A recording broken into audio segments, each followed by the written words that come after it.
d'abord maa leen ziar di leen nuyu nii ñëpp ku nekk ci turam ak santam maa ngi tudd El Idrissi Zakaria médecin marocain résident ici au Sénégal. tey dañ ñëw fekk mu am consultation gratuite mën nga ñu expliquer déjà nan la collaboration bi demee. waaw comme li ngeen gisee consultation bi mos nañ ko commencé bu yàgg def nañ ko mos nañ def benn activité mooy campagne de sensibilisation boobu def nañ ko ci quartier Fann Hock. Ensuite def nañ première consultation gratuite ci Fann Hock yàggul ci période de corona bi parce que dañu gisoon kii mag yu bëri dañu am ay feebar ba pare mënuñu dem hôpital dañu ragal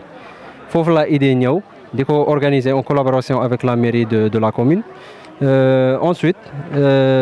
dafa ñëw campagne bi mooy campagne de sensibilisation campagne de consultation mais en même temps sensibilisation ci wàllu feebar bi feebar Covid 19 bi. parce que comme li nga xam mooy feebar bi ba léegi mu ngi fii mais jaxagul mais dañu gis nit yu bëri respecté ñu mesure barrière yi parce que dañu yaakaar feebar bi dafa jeex tey ji Sénégal fu mu toll macha allah par rapport yeneen dëkk yi Sénégal dafa am ay nombre de cas yomb par rapport yeneen dëkk yi moo tax nit yi dafa war a def effort pour bañ am lu ñu am ci yeneen dëkk yi maanaam cas yi di yokk après. Journée bi ça se passe bien ban évaluation nga mën def maintenant. waaw évaluation comme tey journée bi dafa am ay médecins généralistes en même temps ay spécialistes amoon na ay orthopédiste amoon na cardiologue amoon na endocrinologue amoon na pédiatre et suba incha allah dinañ am ay urologue ak yeneen spécialité ça dépend de la disponibilité mais dinañ am yeneen spécialité incha allah en général passé na presque ay 400 personnes. Entre xale yu ndaw ak mag yi après dem nañ ba dugg ci kër yi am na ay mag yoo xam ne mënuñ ñëw ba fii dem nañ xool leen ci kër yi xool seen état de santé ba pare xool seen garab yi ñuy jël évolution feebar bi quoi. En tant que médecin ban appel ngay def pour la population par rapport à la maladie et par rapport aussi à certaines maladies qui sont devenues des maladies les diabètes l'hypertension et cetera ban appel ngay def par rapport à ça. waaw comme li ma gis tey ak ci campagne li ma def fii yëpp maanaam dama remarqué nit yu bëri dañu am tension dañu commencé jël garab après da nga koy bàyyi et loolu xam nga baaxul dañu yaakaar par exemple ku ñu am tension dañu yaakaar soo commencé garab tension bi mu wàcc dañu yaakaar say dañu wér. Par rapport ak pandémie actuelle damay def benn appel ci population nañ respecter geste barrière bi comme état bi lu mu wax parce que feebar bi mu ngi fii ba léegi. kenn xamul seddaay bi mu ngi ñëw kenn xamul virus bi mën na muter mën na am benn yokk ci nombre de cas bu grave moo tax il faut ñu respecter geste barrière bi parce que gis nga tey par exemple Maroc dem nañ ba am ay 20 cas par jour mais tey ñu ngi ay 5000 et quelques par jour loo tax parce que dañu yaakaar feebar bi mu jeex ñu bàyyi respecter geste barrière bi. donc il faut ñu respecter geste barrière bi surtout port de masque. salaamaaleykum soxna si. maaleykum salaam. tur bi naka la. Yaay Dior Diop. fan nga dëkk fii. maa ngi dëkk zone B. tey da nga ñëwoon ci journée gratuite de consultation gratuite bi noo gisee déjà journée bi. waaw dama ñëwoon ci journée consultation gratuite bi ndax monsieur le maire moo ko maye te yàgg na def yu mel nii ci gox bi toujours mi ngi dox ci li neex population rek lay yëngu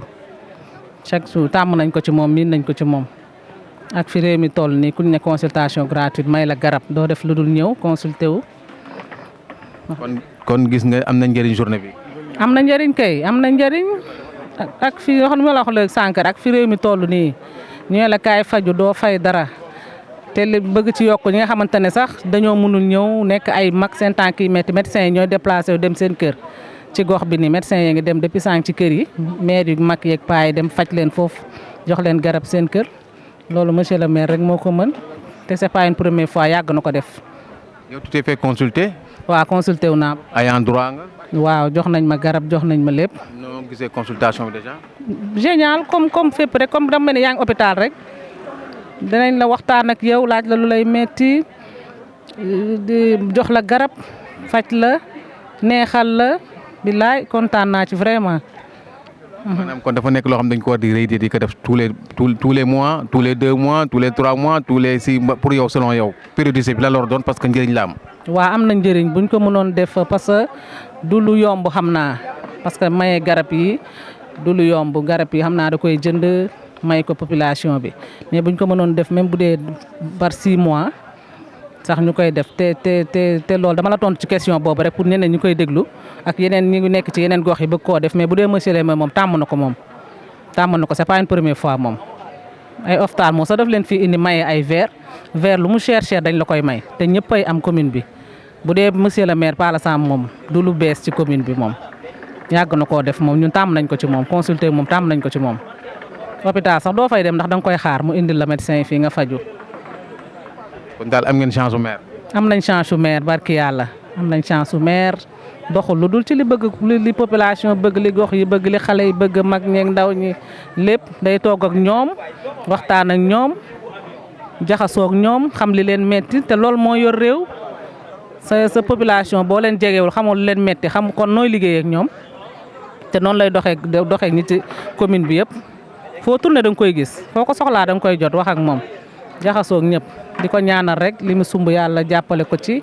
mu yeggali ko am ci ndam dara bañ ko fakastal. salaamaaleykum sëñ bi. maaleykum salaam sëñ bi waa Dakar Medina. tur bi naka la. maa ngi tudd Lamine Gueye nekk membre ci conseil cellule de communication bu le maire Pala Samb. mën nga wax lu waral journée bi tey déjà. waaw journée bi li ko waral ñoo ngi ci sunu 2e édition journée consultation gratuite boo xam ne dañ ko jagleel mag ñi waa 3e âge ñi nga xam ni feebar bi depuis Covid 19 ba mu duggee ba léegi ñoom dañuy am jafe-jafe pour dem ci hôpital yi di consulter wi yooyu noonu ñun loolu moo tax le mouvement Pala Famille en collaboration avec le maire et les médecins marocains ñu initier ko njëkk nañ ko commencé à Fanok bii mooy 2e édition bi ñu ne dañuy dem à Rue 10 fii nii amitié xool mag ñi paa yi ñu fi ñi nga xam ne mën nañ leen consulter ñu faj leen gratuitement suivre leen aussi en même temps jox leen ay garab pour traiter leen incha allah loolu moo taxoon loolu moo waraloon tey bés bii nii. depuis le matin ak léegi ban évaluation ngeen def par rapport à la journée. waaw depuis le matin on peut dire qu'on a une évaluation positive parce que plus de 200 personnes ont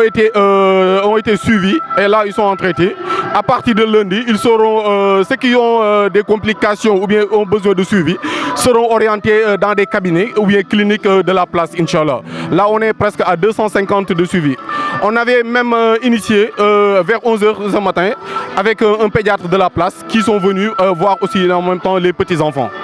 Oui. war na nekk lu xaw a metti.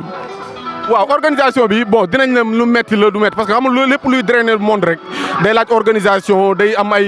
va-et-vient loolu la mais miin nañ ko comme ni ma la waxee bii mooy suñu 2e édition première édition Fanok lañ ko kii woon ça a été une réussite totale loolu moo tax ñu sañaat ko def ko fii bii 2e édition bi incha allah d'ici avant fin 2020 bi décembre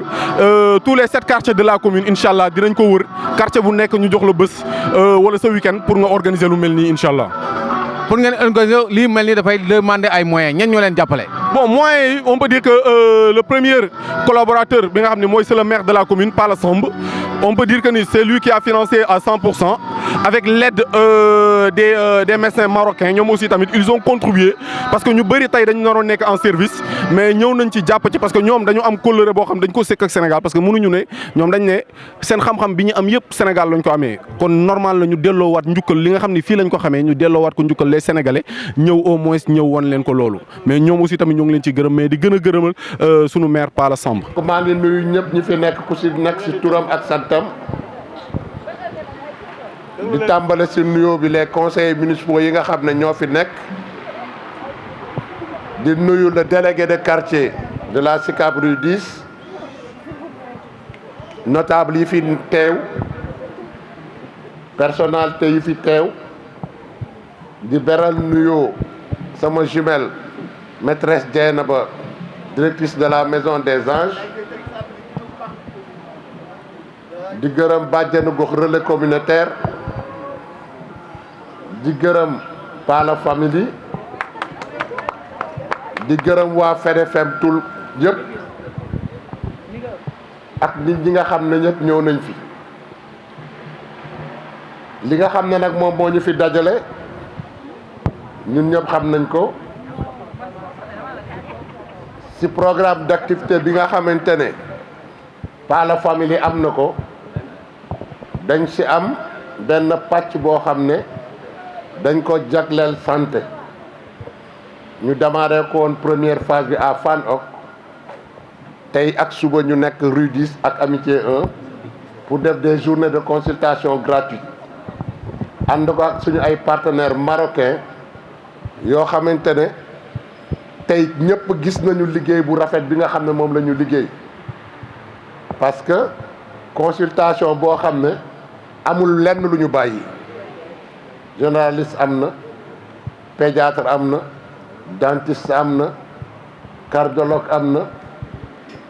ba nga xamante ne dem nañu sax fekki mag ñi seen biir kër ñi mënul dox ñëw fii ñoom ñu dem fekki leen seen biir kër consulter leen may leen garab assurer nag suivi bi je pense que loolu nekk na loo xam ne lu am solo la parce que ñun ñëpp xam nañ ne aujourd'hui mbas mi nga xam ne nekkoon na ci réew mi te suñu borom di ñu dimbali mu ngi fii waaj a jóge ñuy ñaan yàlla mu continuer ba jóge fi ba jeex fi tàkk empêché woon na nit ñu bari ñu dem ci hôpitaux yi parce que ñu ngi xalaat boo demee ci hôpital feebar bi ñu wàll la ko walla hôpitaux yi sax daanaka ñoom Covid bi rek la ñu taluñu woon yeneen maladies yi donc mu doonoon jafe-jafe ci contexte boobu la ñu ne ñun nañu jël initiative organiser ay journée de consultation pour mun a dem fekki nit ñi faj leen gratuitement may leen ay garab donc je pense que loolu nekk mbir moo xam ne mbir mu am solo la bi ko xale yi di def nag dafa fekk mu dëppoo ak la démarche du conseil municipal parce que suñu borom def na ne ñun depuis 2014 dafa am ñett yoo xam ne dañ ko jëloon def ko suñu ay priorité au niveau du conseil municipal dañu ne suñu première priorité mooy la santé des populations la deuxième priorité mooy l'éducation de nos enfants la troisième c'est l'environnement et le cadre de vie ñu xeex ko nag yàlla dimbali nañu ba de 2014 à nos jours nit ñi wax nañ ko j'ai pas besoin ma dellu si mais weet du gis bokku si te lu ne fàng kenn du ko jeex lii bi xale yi jëlee initiative wu def li nga xam ne mooy consultation gratuite ma gën ci sawar parce que dafa nekk loo xamante ne ñun suñu démarche ci la bokk ndaxte 2014 bi ñu fiy ñëw comme ni ma ko waxee léegi ci wàllu santé bu weesoo Gaspard Camara bi nga xamante ne ville de Dakar moo ko fi def ñun 2014 bi ñuy ñëw fekk ñu fi dara y avait rien mais yàlla dimbali nañu tey bu ñuy taxaw di présenter bilan fu ñu fekkul dara dinañ fa présenter bilan boo demee Fann Hock bu ñu daan faju ji soit dañuy ñëw Gaspard Camara mbaa ñu jéggi tali dem Gueule Tapée ñu jóg wàcc tabaxal leen defaral leen aménager leen un poste de santé de qualité non seulement defar nañ poste de santé de qualité bi fan yi yëpp gis ngeen ne ñu ngi defar logement de fonction wu ICP loolu pour que mu am ICP bi ñëw dëkk ci biir Fann Hock pour que poste bi di fonctionner 24 heures sur 24 heures bu nit feebaree am ku la faj je pense que loolu réaliser nañ ko au niveau de Fann Hock boo ñëwee également dispensaire la ñu xamoon ñun waa zone B dañ daan wax dispensaire Georges Laoud moo ñu mag ñun ñëpp daan na demoon na ba mu ngi waaj a daanu mais tey suñu borom dimbali nañu ba commune bi defar na ko ba def ko poste de santé ba sax di xalaat mu nekk centre de santé parce que defar nañ ko ba mu am salle d'accouchement bloc opératoire lépp am na fa décembre bi incha allah lañ koy inaugurer mu mel que ne ñun mbirum santé dafa nekk loo xam ne lu ñu soxal la bi ma demee visite fan jëlee Gaspard Camara ànd ak le ministre de la santé le ministre de la santé ñëw doon seet Gaspard Camara lu fa xew médecin chef bi ne ko Gaspard léegi li muy jël ci nit bari na bari waay boo xamante ne amatuñu fu ñu def malade yi man ak ministre bi àndoon te état la représenté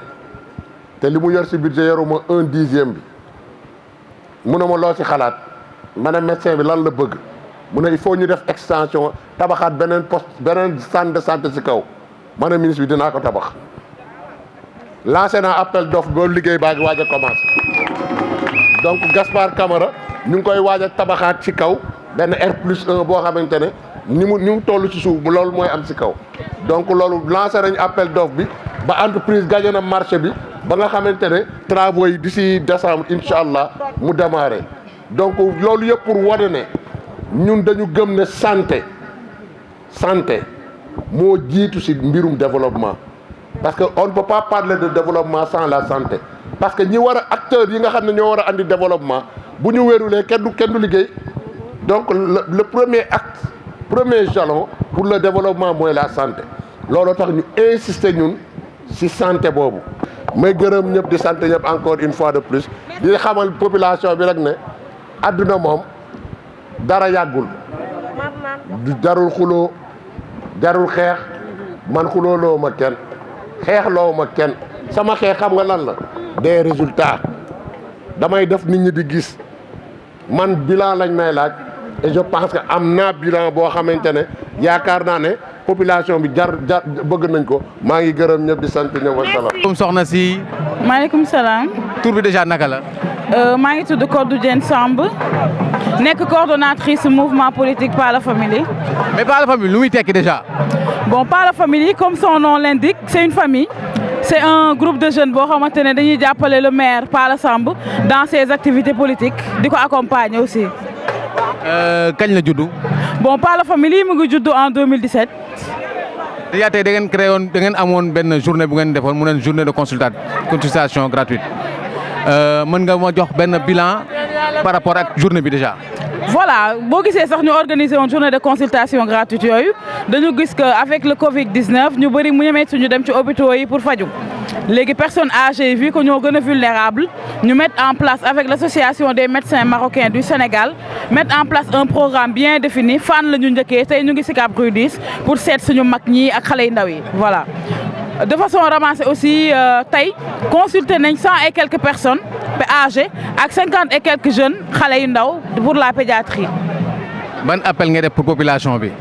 bon appel bi lenn dong la ñu gën a farlu gën a respecter mesures barrières yi ndax actuellement nii gis nañ ne corona bi mu ngi dellu ginnaaw di wax ne ku nekk daal na gën a respecter daal mesures barrières yi sol masque parce que le port du masque doit être obligatoire affaire baa ngi fii ñu gën ci farlu gën ci taxaw.